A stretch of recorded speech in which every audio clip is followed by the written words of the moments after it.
tell you how the sun rose, a ribbon at a time. The steeples swam in amethyst, the news like squirrels ran. The hills untied their bonnets, the bobolinks begun. Then I said softly to myself, that must have been the sun. But how he set, I know not. There seemed a purple stile, that little yellow boys and girls were climbing all the while.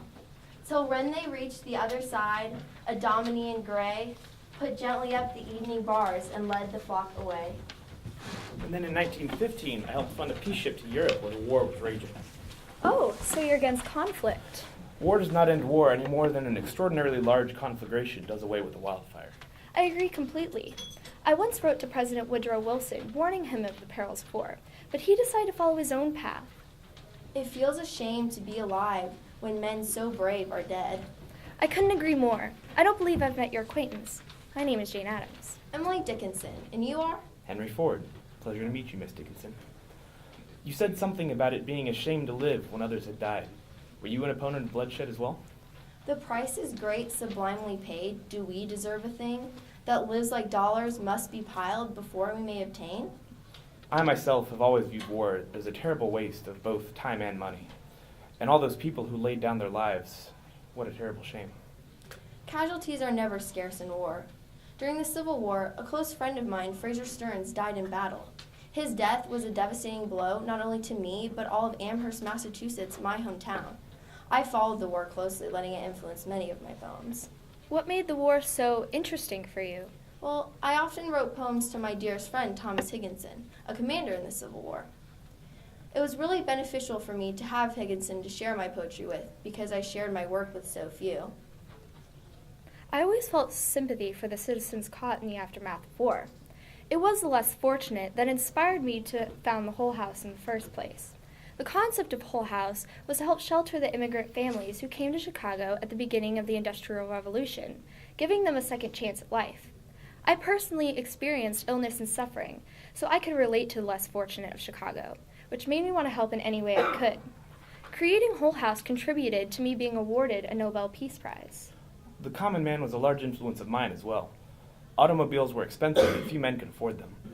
So I dreamt of manufacturing a vehicle that could be both paid for and operated by any man in any financial status. At the age of 16, I was apprenticed to a machinist in Detroit. While I was away, my father had acquired a steam-powered plow, and when I returned, he encouraged me to tinker with it. Fascinated by its inner workings, I modeled the engine in a sink in our home. Eventually, as I got older, I went to work for the Edison Illuminating Company, where I had the pleasure of meeting Mr. Edison himself. He took great interest in my design, so I followed it to the end. What prompted you to leave home at such a young age? What other influences are there as strong as the people you love? I suppose the death of my mother was a major turning point in my life. After she died, I didn't have much left at home. After all, I had no particular love for the farm. It was the mother on the farm I loved. My father, before he passed, provided me with a conservatory of my own. While you might not have enjoyed the farm life, Mr. Ford, I took great pride in caring for my exotic specimens. I can understand the effect of your father's passing. My mother passed away when I was only 2 years old, but her passing made me want to better the world instead of shying away from it like you did. I'll have you know, Miss Addams, that despite my isolation, I still accomplished great things. While most of my poems weren't published in my lifetime, most went on to be published posthumously and are highly esteemed standards in poetry even to this day. Be that as it may, Mr. Ford and I were able to accomplish great things at young ages and revel in our successes, while you only became known after your passing. You never knew the feeling of success. And what a shame that is. Although it is a fantastic feeling having accomplished something great, even better is watching the effect those have on those people around you.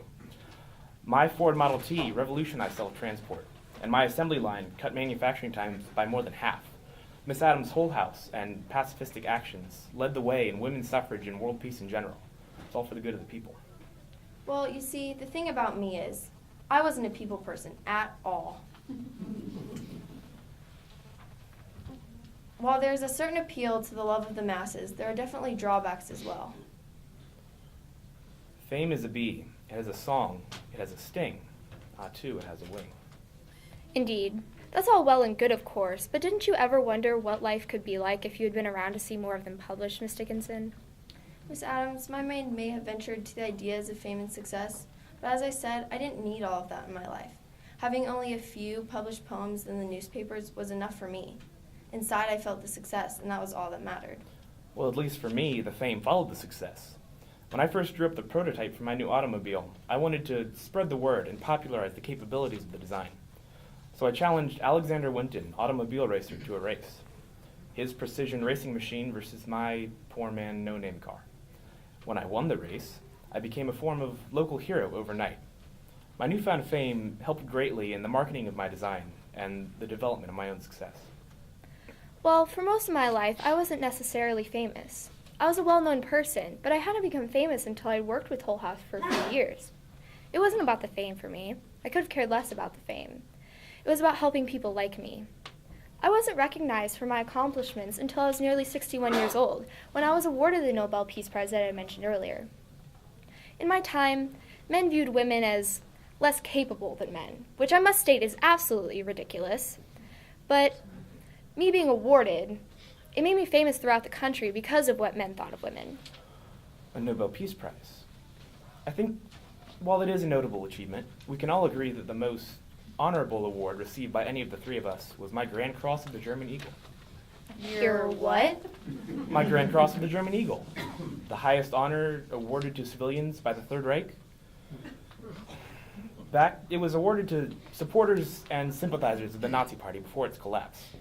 Back before all of that World War business, the Nazis and I held some similar ideals. However, the Fuhrer had the notion to take ideals and turn them into actions, and that was where similarities ended. Well, that doesn't sound like anything to be proud of. The definition of beauty is that definition there is none. Isn't that right, Miss Dickinson? Beauty's in the eye of the beholder, Miss Addams. You have your accomplishments, and I have mine. You're right. I do have my own accomplishments, and how plentiful they are. I graduated from Rockford Female Seminary with a higher education, which was uncommon for a woman, and went on to found Hull House. In addition, I was the first vice president of National American Women's Suffrage Association, and first president of Women's International League for Peace and Freedom, which I founded. Titles and positions are meaningless and honorary. I helped develop the assembly line, cutting production times of my own product from 12 hours to just over 2. Because of this assembly line, I was able to produce over 15 million Ford Model Ts before the retirement of its design. And my interchangeable parts system kept them running for years to come. Aside from my industrial contributions, I ended my life with a net worth of over $200 billion in today's currency, which I used for charitable organizations and pacifistic movements. Yes, money and presidencies are all very nice, but there's more to success than just personal achievement. My poetry, while not entirely popular in my day, went on to capture the imagination of its readers, and is now beloved by many. Success is counted sweetest by those who near succeed. To comprehend a nectar requires sorest need. After all, my accomplishments may have been few, but due to their scarcity, they were all the sweeter. Oh my, look at the time. I have a peace seminar to give downtown in 10 minutes. I should probably be going. It was nice chatting with you too. Yes, a change of scenery is always nice, and good faces as well. I had a nice time chatting with you ladies as well. Miss Addams, would you mind if I accompanied you to your seminar? Not at all, Mr. Ford. Fantastic. Miss Dickinson?